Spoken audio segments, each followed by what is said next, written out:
तुलसीर माला गलाय पड़ले भक्त हवा जाए ना, जपेर माला हाथे निये नाम जप करले भक्त हवा जाए ना, ललाटे नीरव धारण करले भक्त हवा जाए ना, भक्त होते गेले भक्त विष्णुर भक्त हवा जाए ना, एरकम प्रकृत भक्त हवा दरकार যারা ভক্তের আসলে আসে ভক্তের পাশে বসে মায়ের দরে কৃষ্ণ বলে কাঁদে ভক্ত হওয়া কঠিন বাবা। চন্দ্রাবলী গোবিন্দের কাছে এমন বাসনা করছে আর কাছে প্রভু আমি কি তোমার দাসী হতে পারি না, বলে আমি কি তোমার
গেছে, কীর্তন শুধু একান দিয়ে গিয়ে একান দিয়ে বেরিয়ে গেলে কোনো লাভ নেই, আছে না?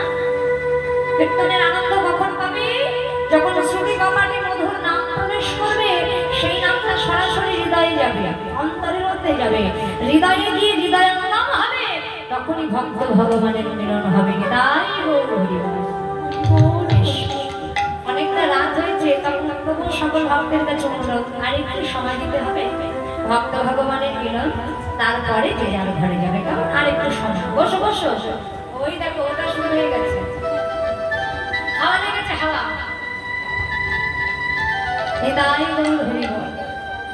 এখন চন্দ্রাবলী গোবিন্দকে বাধা দিয়েছে, আমার দিকে লক্ষ্য করো, হয়ে গেছে। যেই বাধা দিয়েছে বলছে আমার মন্দির চলো, এখন গোবিন্দ পড়েছেন মহাবিপদে। কেমন মনে মনে চিন্তা করছে যে চন্দ্রাবলী আমায় বাধা দিচ্ছে, এখন রাধারানী যে কুঞ্জ সাজিয়ে বসে আছে, যেতে হবে তো রাধার কাছে, তাই না? কিন্তু যাবো কার কুঞ্জে? এদিকে চন্দ্রাবলীও কুঞ্জে প্রবেশ করেছে। আস্তে আস্তে কথা নয়, যেই মাত্র চন্দ্রাবলীও কুঞ্জ সাজিয়েছে, রাধারানীও কুঞ্জ সাজিয়েছে, দুজনা। তা গোবিন্দ বিপদে বললেন যাবো কার কাছে? যেতে তো হবে একজনের কুঞ্জে, তাই না?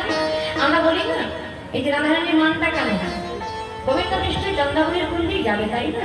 কিন্তু রাধারানীর কুঞ্জে না গিয়ে কেন চন্দ্রাবলীর কুঞ্জে যাচ্ছে? যাবে ভগবান বিচার করলেন যে রাধারানীর কুঞ্জে যাবো না, চন্দ্রাবলীর কুঞ্জে যাবো। কেন? ভগবান মনে মনে বিচার করছেন, তুলা দণ্ড দ্বারা ওজন করছে, ওজন হচ্ছে, ভার যেদিকে বেশি হবে সেদিকে যাওয়া হবে, ভক্তের ভার। তার মানে কি বিচারটা কেমন? বলে রাধারানীর কুঞ্জ সাজিয়েছে, এটাও সত্য, এটা মিথ্যা নয়, আর চন্দ্রাবলীর কুঞ্জ সাজিয়েছে, এটাও সত্য, এটাও মিথ্যা নয়। কিন্তু যাবো কার কুঞ্জে? রাধারানী কুঞ্জ সাজিয়েছে, সেখানে ইচ্ছাটা ছিল আমার, তাই তো? ওই যে গোবিন্দ দু হাতে 10টা আঙুল দেখিয়ে মাথার কেশ পরশ করেছিল, আমি আসবো কুঞ্জ সাজাবো। তাহলে রাধারানী কুঞ্জের কুঞ্জ সাজানোর পেছনে ইচ্ছা ছিল গোবিন্দের, মানে আমার, গোবিন্দ বলছে। আর চন্দ্রাবলীর কুঞ্জটা সাজিয়েছে, ইচ্ছাটা ভক্তের, চন্দ্রাবলী। তাই জগৎ শিক্ষা দেওয়ার জন্য ভগবান বিচার করলে কেমন? বলে রাধারানীর কুঞ্জ সাজানোর পেছনে ভগবানের ইচ্ছা, আর চন্দ্রাবলীর কুঞ্জ সাজানোর পেছনে ভক্তের ইচ্ছা। তাই ভগবানের ইচ্ছার চাইতে ভক্তের ইচ্ছাটা বড় হলো, তাই এই জন্য কিন্তু চন্দ্রাবলীর কুঞ্জে যাওয়া, বুঝেছ না? এখন যারা জানে না, বোঝে না, কৃষ্ণ ভগবান একজনকে বসিয়ে রেখে কুঞ্জের মধ্যে আর একজনকে ঘরের মধ্যে নিয়ে সারা রাত কৃষি যাপন করেছে, তাই না? অনেক ভক্তরা বলে ও আবার ভগবান নাকি সারা রাত মেয়ে ছেলের জন্য রাসলীলা করে, কীর্তন করে। হ্যাঁ, যাদের কোনো চৈতন্য নাই বাবা, এইসব কথা কথা মুখ দিয়ে এমনি বের হবে, যেদিন চৈতন্য হবে সেদিন আর বেরোবে। গোবিন্দ তিনি হলেন মহাকাম। এই পৃথিবীতে যারা জীব জগৎ আমরা আছি, আমরা কামে আসক্ত, নিষ্কাম গর্জন হতে পেরেছি। একমাত্র যদি নিষ্কাম কেউ হয়, তিনি হলেন মহাকাম, আমার শ্রী গোবিন্দ। কাম কখনো মহাকামকে কখনো পারে না, আকর্ষণ করতে পারে না। তাই গোবিন্দ যত লীলা করেছেন, যত নারী নিয়ে, যত ব্রজকবি নিয়ে, তিনি নিষ্কাম প্রেমের ভালোবাসা দিয়েছেন। কামনার গোবিন্দ নামটা ছিল না। তাই গোবিন্দ রাধারানীর কুঞ্জে না গিয়ে চন্দ্রাবলীর কুঞ্জে প্রবেশ করল। এখন সারা নিশি চন্দ্রাবলী গোবিন্দকে কাছে পেয়ে নিশি যাপন করছে। কত আনন্দ, কত সুখ, কত শান্তি। চরণদেবের সেবা করছে বাবা তুলসী ভক্তি চন্দ্র নয়নের জল গঙ্গার জল, গোবিন্দ সেবা করছেন। আর সব গোবিন্দের লীলা, গোবিন্দ সেবা দিতে দিতে দিতে দিতে দিতে দিতে কাল নিদ্রা এলো চন্দ্রাবলী। এতটাই ঘনীভূত হয়ে পড়লো, চন্দ্রাবলী চিন্তা করলে সর্বনাশ, এত নিদ্রা এসেছে আমার নয়নে, এখন যদি ঘুমিয়ে পড়ি আর গোবিন্দ যদি সেই সুযোগ আমাকে ফাঁকি দিয়ে চলে যায়, যাত্রালি করতে হবে কি করে? ঘুমানোর আগে নিজের আঁচলের সঙ্গে গোবিন্দের আঁচলটা ভালো করে শক্ত করে বেঁধে দিচ্ছে। যদি চলে যায় আমি জানতে পারবো না, বুঝতে পারবো, তাই ভালো করে শক্ত করে বেঁধে দিয়ে সায়নে একেবারে ঘুমিয়ে পড়েছে খুব সুন্দর করে। যেই চন্দ্রাবলী ঘুমিয়েছে মা, গোবিন্দ চিন্তা করলে সত্য যদি চন্দ্রাবলী ঘুমিয়ে পড়ে তাহলে আর বিলম্ব নয়, এই সুযোগই আমি রাধারানী কুঞ্জে। যেই চন্দ্রাবলী ঘুমিয়েছে অমনি গুটি গুটি করে চন্দ্রাবলীর কাছে গিয়ে একটু পরীক্ষা করে দিচ্ছে, ঘুমিয়েছে তো চন্দ্রা তুমি ভুবনে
তুমি আমার একা রেখে চলে যাচ্ছ, আমার বন্ধু ছেড়ে আমার ফাঁকে দিয়ে চলে যাচ্ছ। যেও না, যেও না গোবিন্দ, তুমি আমার ছেড়ে চলে যেও না। এখনো নিশি প্রভাত হয়নি, এখনো নিশি অনেক বাকি। কত যোগী, কত মনি, কত ঋষি যুগ যুগ ধরে তোমার তপস্যা পায় না, তপস্যা করেও তোমার চরণ পায় না। আর আমি তোমার একটি নদীকে পেয়েছি, তোমার চরণ সেবা থেকে বঞ্চিত করে দিও না।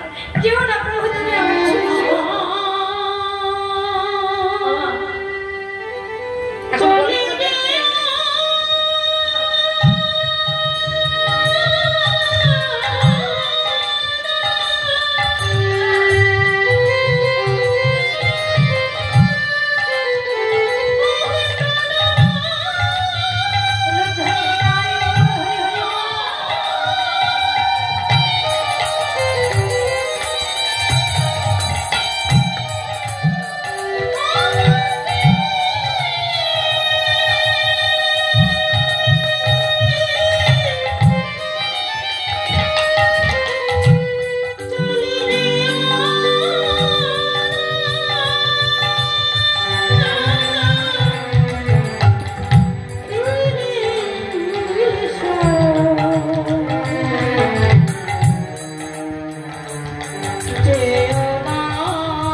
জনমের মতো তোমাকে চরম ছাড়া করে দেবে, তখন এই চন্দ্রাবলীর কুঞ্জেই তোমায় আসতে হবে। এসব বিদায় তোমাকে দেবো, তবে অনুদান করে মনের মতো করে একটু সাজিয়ে দিই, কেমন?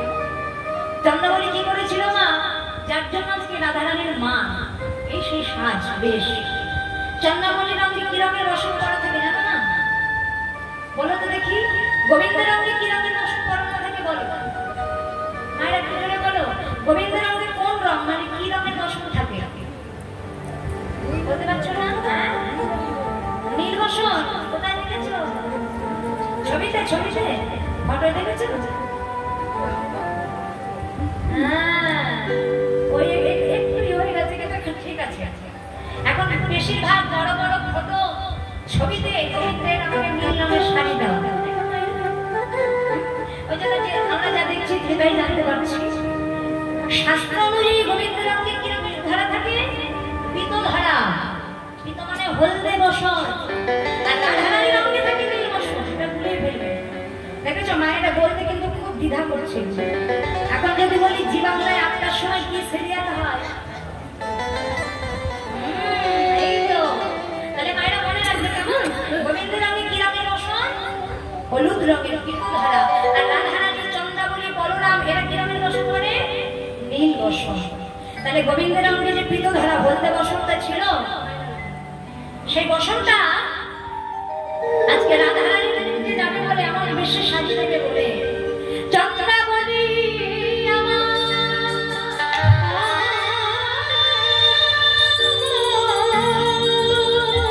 গোবিন্দের রঙের পীত ধারা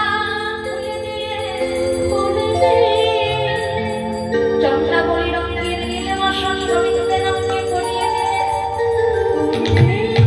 চন্দ্রাবলীর গলার হার সেটাও গোবিন্দের গানে পরিয়ে দিয়ে চন্দ্রাবলীর চরণের উপর গোবিন্দের চরণে পরিয়ে গোবিন্দের যা যা কিছু ছিল অঙ্গে সেগুলো খুলে রেখে চন্দ্রাবলীর আভরণ দিয়ে গোবিন্দের অঙ্গে সাজাচ্ছে। আরো কি করলেন? নিজের অঙ্গের বসনটা গোবিন্দের অঙ্গে দিলেন, গলার হাতটা গোবিন্দের গলে দিলেন, চরণের উপর গোবিন্দের চরণে দিলেন, ললাটে সারা কপালে যাব অর্থাৎ আলতা সারা কপালে চিমচে সিঁদুর লাগিয়ে দিলেন, বক্ষ মাঝে ক্ষত চিহ্ন, এই নক্ষ দ্বারা ক্ষত চিহ্ন টেনে দিলেন। দেখে যেন মনে হয় সারা দেশে কোনো রমণীর সমাগম এসেছে। তা দেখবে মা, একদম নারী জাতি প্রকৃত তার নিজের যে পুরুষ হয়, যে নিজের স্বামী হয়, একজন নারী, একজন স্ত্রী সবকিছু ভাগ দিতে পারে, স্বামী ভাগ্য দিতে চায়, ভালোবাসার মানুষের ভাগ্যেও দিতে চায় না বাবা। তা কোনো নারীর সামনে তার ভালোবাসার মানুষ যদি এরকম সেজে দাঁড়ায়, কার কষ্ট হবে না বলুন? এমন করে সাজিয়ে দিয়ে চন্দ্রাবলী বলে, বলবো তোমাকে খুব সুন্দর মানিয়েছে, আর বিলম্ব করো না, আমি তোমাকে বিদায় দিলাম, যেথায় খুশি মনে আসতে। এখন অনেক ভক্ত প্রশ্ন করবে, গোবিন্দকে এইভাবে সাজানো, গোবিন্দ কি জানে না, বোঝে না? বাধা দিতে পারত, সাজিয়ে এইভাবে খুলে দিতে পারত। উত্তরটা একটাই হবে মা, সে ভগবান আর সে ভক্ত। ভক্ত ভগবানকে সাজাচ্ছে মানে তার মনের আশা দিয়ে দিচ্ছে, সেটা হলো সেবা। তা ভক্ত যা দিয়ে সেবা দেখতে গেল ভগবানকে, ভগবান কখনো ভক্তকে সেবায় বাধা দিতে পারে না। বিদায় গৌর হরি সেবা, চন্দ্রাবলীর একটা সেবা গোবিন্দকে এমনি ভাবে সাজানো দিয়ে গোবিন্দ চন্দ্রাবলীর কাছ হতে বিদায় নিয়ে গুটি গুটি পায়ে এসে পৌঁছালো রাধারানীর কুঞ্জের সামনে। যেই মাত্র রাধারানীর কুঞ্জের সামনে দাঁড়ালো, আর রজনী এতটুকু বাকি আছে, আর যেই গোবিন্দের অঙ্গের ছায়াটা কুঞ্জের মধ্যে পড়েছে, রাধারানী ছোট ছোট ছায়া পড়েছে, গোবিন্দের ছায়া। এই ছায়াটা দেখা মাত্র রাধারানী আনন্দে আত্মহারা হয়ে চিৎকার করে বলল, ললিতা সঙ্গে ললিতা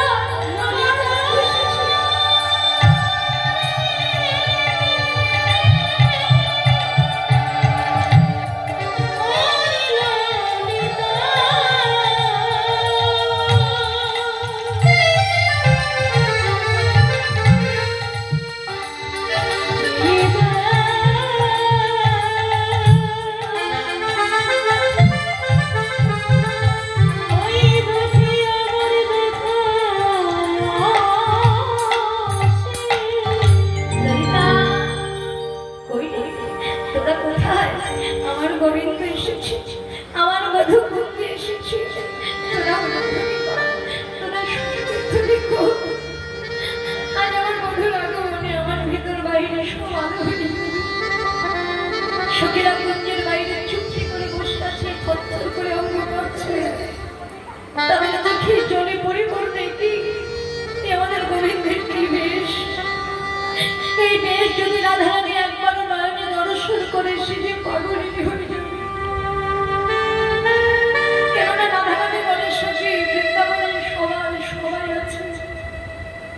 কিন্তু কৃষ্ণ বিনে আমার কেউ নেই। ওদের তো সবাই আছে, কিন্তু বধূ বিনে আমার কেউ নেই।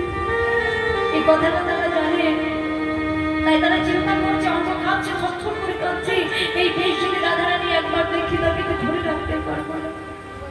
রাধারানী বলে, বধূ তুমি তোমার দাঁড়িয়ে আছো কেন? কুঞ্জের বাইরে কেন এসো? কুঞ্জের ভেতরে এসো, আমার ভেতর বাহির সব এসো, এসো আমার কুঞ্জে এসো। যেই মাত্র গোবিন্দ তার দক্ষিণ চরণটা কুঞ্জের মধ্যে দিয়েছে,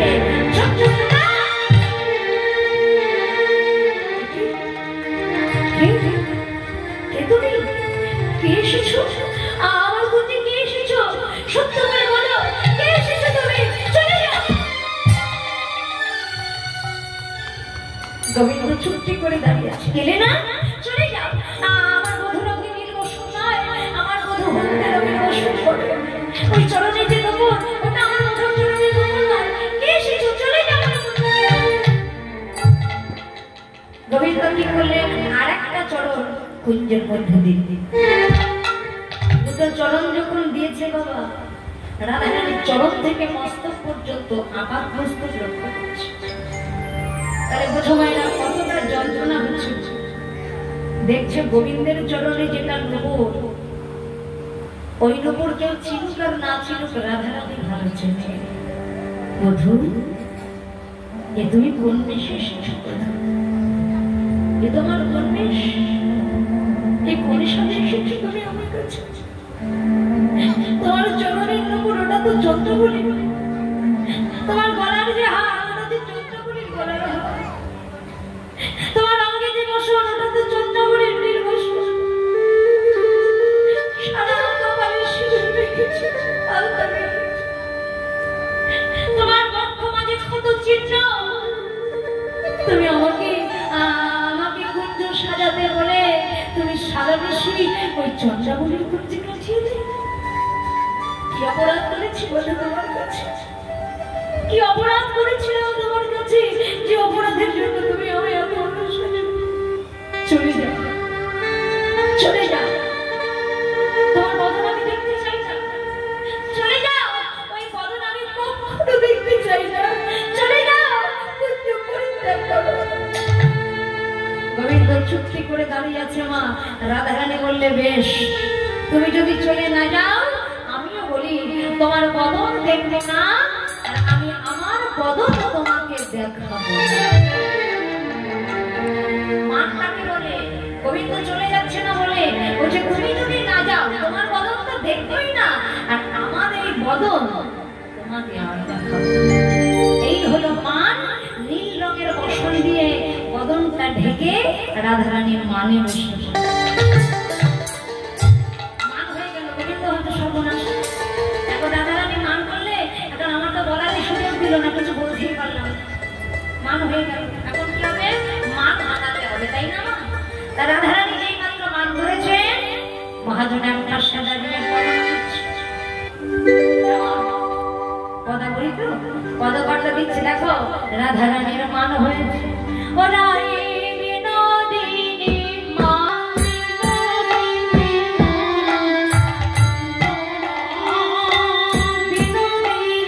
মানে হইলা, বিনোদিনী তা দেখি আপন